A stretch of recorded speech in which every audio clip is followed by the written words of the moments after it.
Personal Lines Practice Exam Free. Welcome to the quiz. For a personal auto policy, what does the territory rating factor typically refer to? Is it A, the country in which the vehicle is garaged? Or B, the specific city, zip code, or statistical area where the vehicle is principally garaged? C, the distance the insured commutes to work? Or D, the area where the insured works? The answer is B. Insurance companies set auto premiums based on the risk of accidents, theft, vandalism, and claims in different geographic locations because loss experience varies dramatically by area. Territory rating looks at where the vehicle is principally garaged, meaning the primary place it is parked overnight and kept most of the time, usually the insured's home address. Insurers divide states or regions into territories using city boundaries, zip codes, or statistical areas that group places with similar claim patterns and loss costs. This allows accurate pricing. Urban areas with heavy traffic, more accidents, higher theft rates, or denser populations get higher rates, while rural or low-crime areas get lower ones. The country level is far too broad since risks differ hugely within the same nation. Commute distance might influence some rating plans indirectly, but is not the core territory factor. The work area matters for usage, but territory focuses on garaging location because that's where the vehicle spends most time and faces the primary exposure to local risks. Next question. What is a claims-made policy trigger coverage for? Is it A, losses that occur during the policy period, regardless of when the claim is filed? Or B, claims that are first made against the insured during the policy period, for incidents that may have occurred in the past? C, only claims that are made in person at the insurer's office?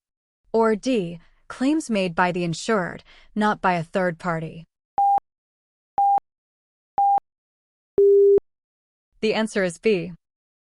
Liability policies come in two main trigger types, occurrence and claims made.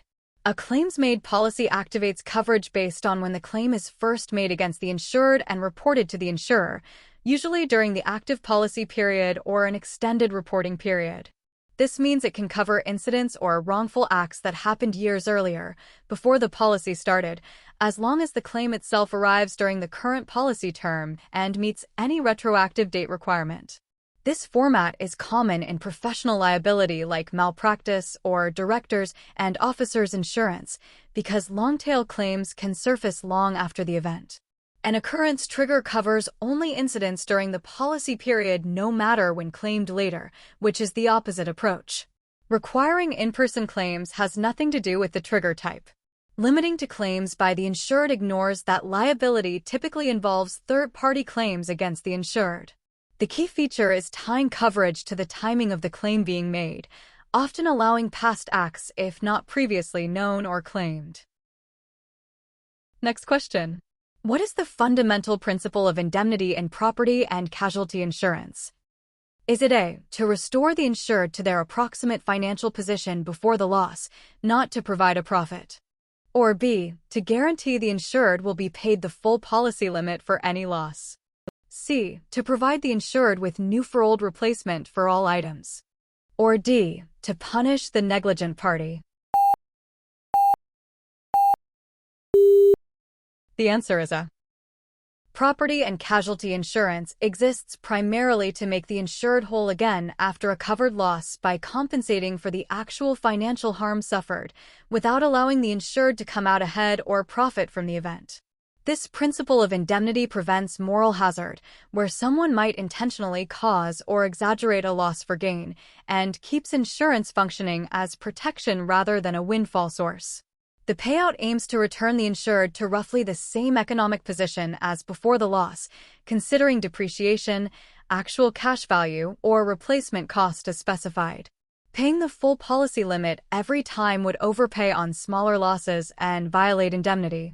New-for-old replacement applies only when the policy specifically provides replacement cost coverage, but even then it's limited to avoid excess profit on old items.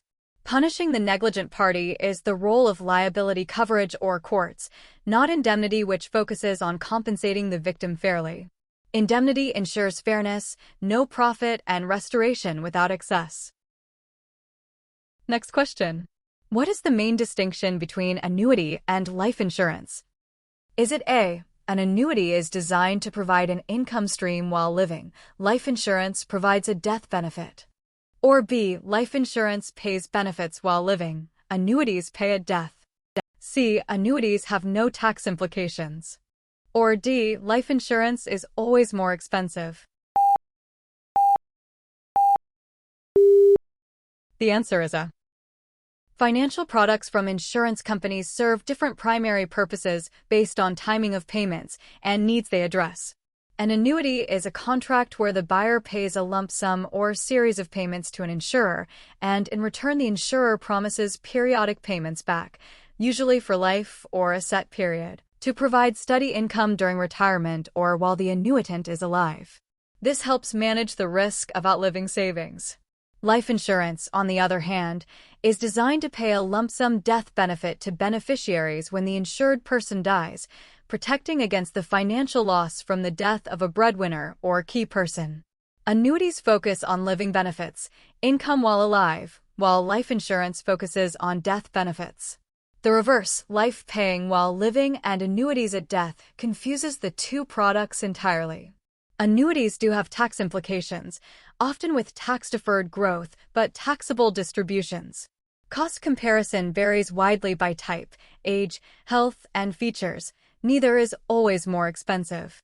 The core distinction lies in the payout trigger, income during life versus benefit upon death. Next question. What is a preferred risk in underwriting? Is it A, an applicant who presents a lower than average likelihood of loss? Or B, an applicant who is willing to pay a higher premium? C, a risk that is mandated by state law to be insured? Or D, a commercial, not personal, risk? The answer is A. Underwriting is the process insurers use to evaluate applications and decide whether to accept a risk, at what price, and under what terms. A preferred risk is someone or something that shows better than average characteristics for the type of insurance. For example, a driver with a clean record, good credit, no claims history, or a home in a low-risk area with modern safety features. These applicants statistically present a lower probability of future losses, so insurers offer them better rates, broader coverage, or preferred programs to attract and retain them.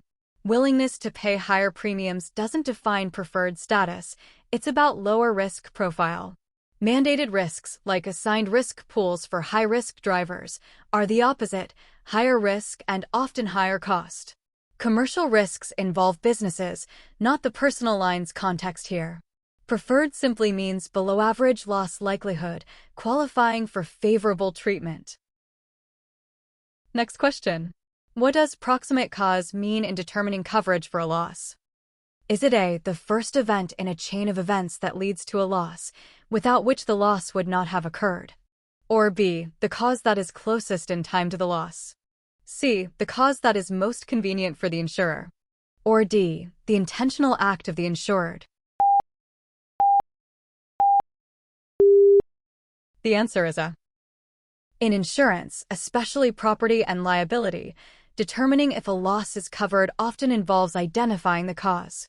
Proximate cause is the dominant, efficient, or primary cause that sets the chain of events in motion, leading to the damage, the one that, if it had not happened, the loss would not have occurred. It is not necessarily the last or closest event in time, but the initiating force that naturally and continuously leads to the result without interruption by an independent cause. For example, if lightning, covered, starts a fire that burns a building, lightning is the proximate cause even if smoke or heat is the immediate damage source. The closest in time cause might be a secondary effect, not the root. Convenience to the insurer has no role. Coverage follows policy language and legal precedent. Intentional acts are usually excluded separately. Proximate cause focuses on the efficient originating event that makes the loss foreseeable and unbroken in sequence. That's it for today. Don't forget to like and subscribe. Tell us how many you scored out of 6 in the comments, and let me know what topic I should post next. Bye.